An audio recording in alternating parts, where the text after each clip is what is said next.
Chapter 1. Envelope. You have the coolest mother in the world. That's what all my friends say about my mummy. They envy me at times and wish their mothers were more like mine. She treats me like an adult, for as long as I can remember allowing me to speak my mind freely. We have a unique understanding and trust. She acts more like my big sister and loves to talk, and I mean a lot. Some people find it difficult to pronounce my name, Aisling, which means vision or fantasy in Irish folklore. It came from Mammy's passion to keep the tradition of collecting and telling Irish folk tales. She would tell them to me as my bedtime stories. I would always ask for just one more, even when I was tired and half asleep. When Mummy left Ireland, she felt slightly disconnected from her Celtic roots. Since I was old enough to hold a pencil, I started drawing pictures, imagining what the characters from those stories would look like, especially the fairies, and I haven't stopped drawing since. I once asked Mummy how she knew the fairies were real and how I could meet them. "The only way you'll ever meet them is to believe in them first," she told me. I do believe in the fairies with all my heart, Mummy. Perhaps one day I'll meet them, explore their world and learn about their magical ways. Most of the time, Mummy's a happy-go-lucky person without a care in the world. Daddy says she's like an Irish free spirit and thinks she acts more like one of those hippie types from the past, with flowers in their hair and going on about peace and love. Her days are spent painting in her studio at the top of the house. Over the years, she's forgotten to come and pick me up from school a few times because she was so lost in her creative world. However, this all changed in the last 3 weeks. She just stopped painting and started seeing the doctor and having medical tests. Mummy kept saying she had no energy and was not interested in eating. Now she doesn't laugh or talk as much as she used to. It seems like her beautiful blue eyes have lost their sparkle. Her facial expressions give her away. She always says she's fine, but she has never been good at hiding her true feelings. She spends all her time in the bedroom and never wants to see anyone. I really started to worry when she lost her passion for her second love in life, drinking endless cups of tea. Even Daddy started to worry, but he pretended she was just under the weather. He would always try to make her smile with his silly jokes. "I've never known an Irish woman not to drink tea," he'd say. Usually it worked, but not anymore. The doctor came again the other day after school and said Mummy had lost more weight.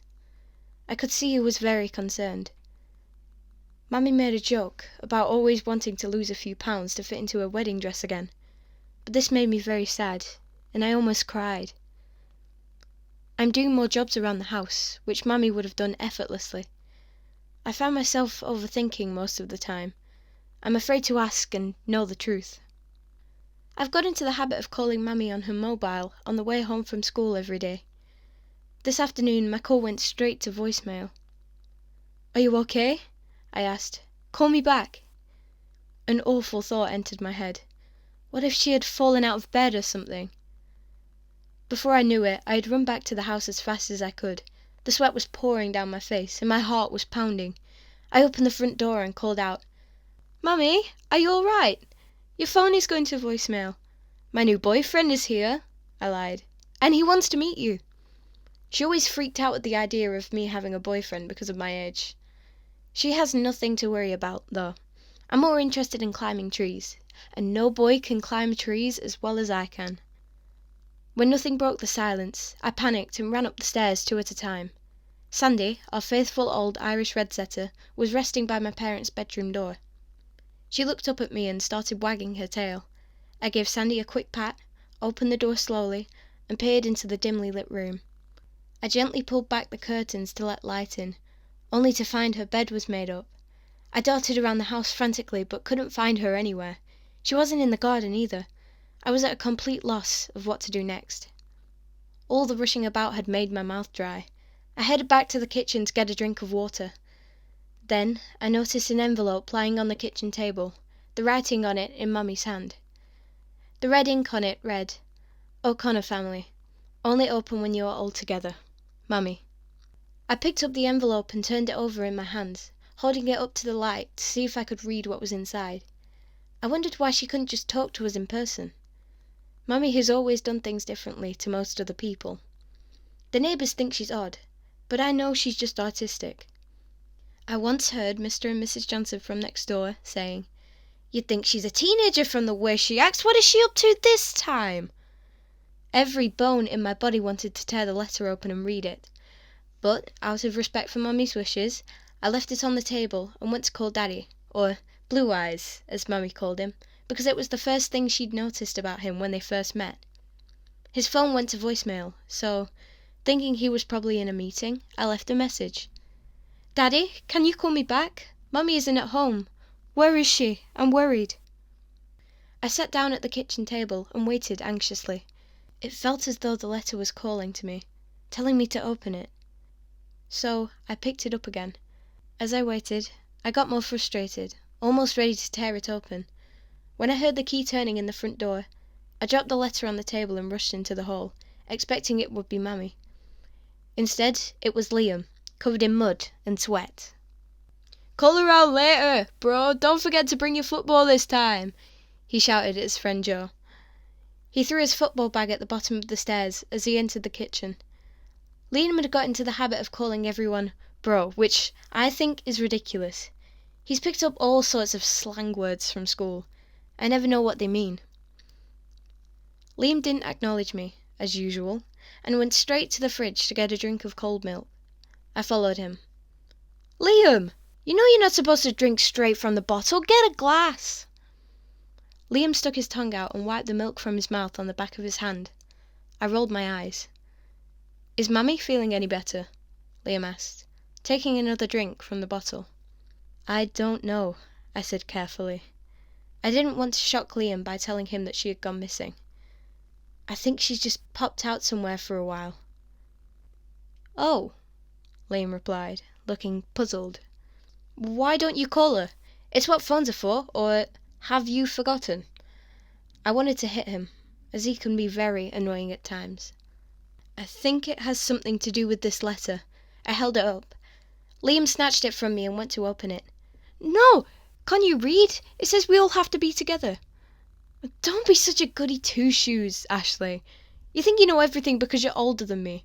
We know Mummy's a bit weird, just like you sometimes. Look, we can just steam open the envelope with the kettle. I saw it being done on YouTube." Liam is very clever and acts much older than the 10-year-old he is, though I would never tell him that. He has lots of freckles on his face, making him stand out at school, and has inherited Daddy's blue eyes, but not his height. Being short has always annoyed Liam since I can remember, but he does not allow anyone to pick on him about his height. I, on the other hand, am tall for my age and look older than I am. Daddy says I'm opinionated and can be overbearing, but I can't help it. That's how I am. Daddy also says I'm far too direct and that it'll get me into trouble one day. Mummy is direct too, but she never seems to get into trouble. I think she has that Irish charm that I have yet to develop, which lets her get away with it. I don't always fit in with all the girls at school, as my interests seem very different to theirs. It doesn't help that I wear a brace for my teeth. It makes me feel very self-conscious. Mummy said it is cool to be different, and I agree wholeheartedly. Liam struggles at school and plays up sometimes. His behaviour can get him into trouble. He gets very frustrated with his spelling because he has dyslexia, like Daddy. He can be very excitable and often ridiculous, driving me mad. Sometimes I think the only similarity between us is that we both have red hair. "Liam, maybe when you get to 12, like me, you'll become a bit more responsible," I told him instead. "Aisling, don't you want to know what it says? Aren't you a little bit curious? You're always saying you're psychic." He began to wave the envelope in front of me. "Go on," he said, laughing. "Tell me what it says." "Of course I want to know what it says, but I'm not naughty like you," I said firmly, plucking the letter from his hands. Immediately, Liam began jumping up and down, trying to get the letter back. I'm tall for my age, and he's short, so I easily held it above his head. Unfortunately, this seemed to make him angrier. Liam is very strong, stocky, and tenacious. Despite my height advantage, I struggled to fight him off. Finally, when Liam accepted that he couldn't reach the letter, he tried to take my glasses, knowing that I'm as blind as a bat without them. "Liam!" I shrieked, running out of the kitchen and locking myself in the downstairs bathroom. Within seconds he was banging on the door, demanding to be let in. What if Mummy needs help? It'll be your fault if something happens to her and we aren't there, Liam shouted. You always think you're right. You're so annoying, Aisling. I was worried and scared about what the letter might say, but I wanted Daddy to be there when we opened it. Stop acting like a child, Liam. Grow up, I shouted back. I am a child, genius. Liam continued banging on the door and trying to open it. I sighed, wishing he didn't have such a bad temper. I'll come out if you promise not to open the letter. Don't think I can't kick the door down. I laughed. You have been watching too much TV. Liam started laying into the door with all his might to prove his point. Just at that moment, Daddy walked into the house. Liam, what are you playing at? Is Aisling stuck in there or something? No, she's just being a miserable cow and won't come out. Oi, I heard that, I called from inside the bathroom. She's locked herself in there with a letter from Mummy. She won't let me read it. I want to know what's going on, Liam said quickly, beginning to get emotional. I opened the door, and Daddy put his arm around Liam. He took the letter from my hands. Come on then, let's go and find out. We all sat down at the table, and he opened the letter. I expected Daddy to read it out loud, but instead he remained in silence for a few moments. Liam was playing video games on his phone until Daddy grabbed it from him in irritation. Liam, could you make us all a cup of tea? He asked. I wondered why he wasn't sharing the letter with us. Liam looked sheepishly at the empty milk bottle. Usually, Daddy would shout at Liam for drinking all the milk. But not today. Go next door and ask Mrs. Johnson to borrow some milk. But Daddy, she's a nosy old... Daddy got really annoyed with Liam. No buts, Liam. Go. Make sure you ask politely. Liam left, and Daddy continued reading over the letter in silence again. I shifted uncomfortably in my chair, believing something was wrong. Eventually, he looked up and said that this was a difficult time for Mummy. You have to be strong because you're the oldest. Liam is still young, and he needs us both to be there for him. What's going on? I asked. Your Mummy has decided to go back home for a while. Home? But she isn't here, I said, confused. Home to Ireland, where she was born. She's gone to see Granny Nellie. But for how long? I asked. I don't know, Aisling. She didn't say. But why couldn't she just tell us before she left? I shook my head. Does she think she's going to die? I added with hesitation, fearing the worst. No, nothing like that, Aisling. Mummy just needed to go back to Ireland. You know what she can be like with her Celtic ways. She's always been a free spirit. You can't keep her trapped up in one place for too long. He put the letter in his trouser pocket.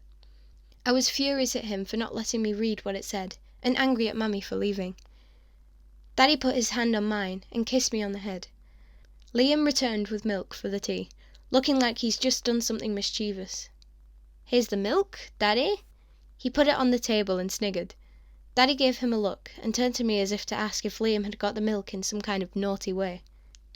Liam, it's best for Mummy to be away from the hustle and bustle of London. So she's gone to visit Granny Nellie in Ireland. I'm sure the Irish air will do her a world of good. Oh, is that all? I thought she might be in trouble. I knew Daddy was trying to reassure us. It seemed to work for Liam, but I wasn't convinced. The doorbell rang, and I heard Joe shouting through the letterbox. Oi, mate, I've got the ball. Are you coming out to play? Liam ran out of the house laughing. I smiled, despite the fact that he had spent half an hour terrorising me earlier. While Daddy got dinner ready, I sat at the table thinking. I was on my computer trying to concentrate on homework, but could not stop thinking about the letter. I wanted to read it. I asked Daddy if I could, and he said no. Mummy said we all had to be here, so why can't I read it? Because there are some things grown-ups need to keep to themselves, Aisling. Please respect my decision. I'm not going to change my mind. You understand? I nodded gloomily. Why don't you go and do some drawings for Mummy? I know she would like that very much. Mummy was always good at reassuring me. She would tell me that life is too short to worry about things, and that being creative feeds the mind and soul rather than the fear. Unfortunately, Daddy wasn't as good at hiding his concerns. I just couldn't figure out what they were. Part of me wondered if Mummy had gone to Ireland to seek help from the little people. Not that Daddy would believe she had. He does not believe in them. He would remind me frequently that they are just made-up old Irish folklore stories. 2 days later, we got a phone call from Granny Nellie with shocking news that Mummy had been taken to hospital. My worst fear had come true. Granny asked if we could all travel to Ireland to be with Mummy in the next 24 hours.